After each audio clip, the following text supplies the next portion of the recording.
Carol Ruth came and said, well, if there's no school, we'll just have to start one.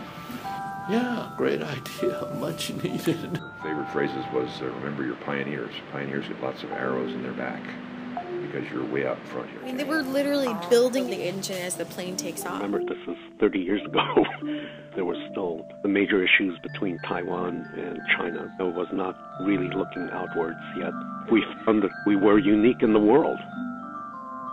NBC4's Vic Lee with tonight's Segment 4 report. NBC4's.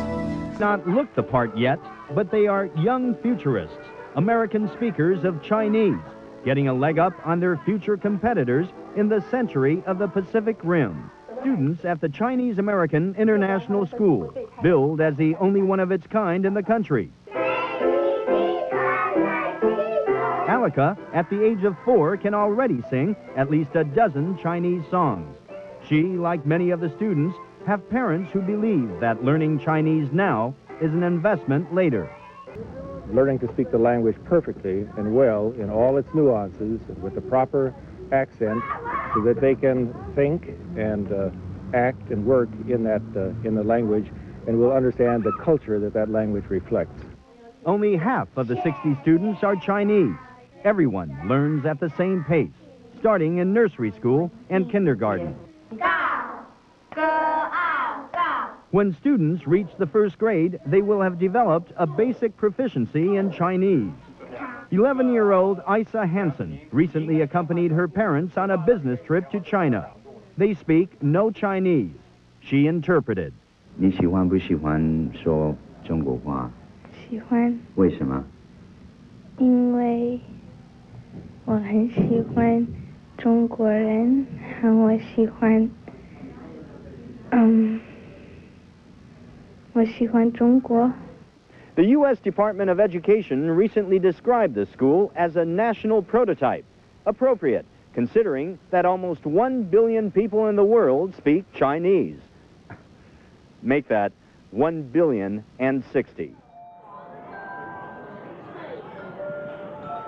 Maurice Tseng was the most responsible for getting Shirley involved. He was the one who said, and I know a lady who will be the best teacher for this school, Shirley Lee. Shirley was amazing. The minute I met her, I knew I had to be there. She went from being a great teacher to a great head, and frankly, she became one of the world leaders in our field. Both Alice and Shirley, they're very tough women. They have a lot of ability. They are all energy. In walks Alice Torrance, like a gift from the heavens. Alice certainly was one of the most intelligent, active people I've ever met. She loved us, stood behind CAIS and the missions with such heart and just such passion that I don't know how anyone could say no to her. By knowing that there was no place to go for somebody to tell us how to do this, we've basically put the primer together and share it with great pleasure. The thing that I remember most are the teachers and the community. You know, we were such a small group that everyone really banded together. Truthfully, I get really emotional talking about it. You know, I'm like talking about my family. NBC4's.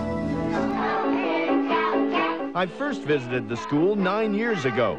I profiled this kindergarten class of 12 children. 有些什么人？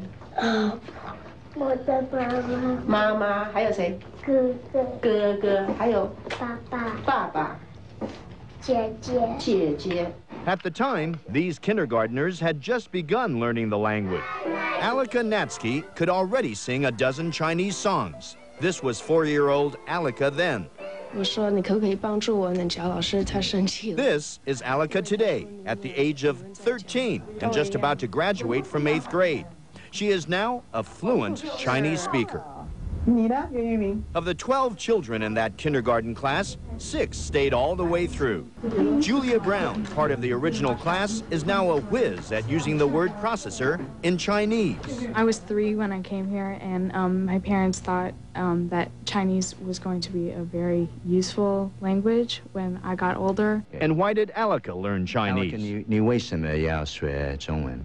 因为我的爸爸和妈妈他们两个说一个不同的语文，和我很喜欢中国，我也想中文是很有用，和我很喜欢中国人。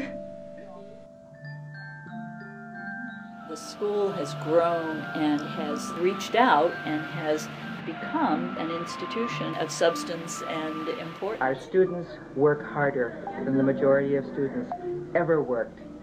And when I watch them graduate, I know that I'm preparing citizens for the world. It's very gratifying to see that this school has done what it has.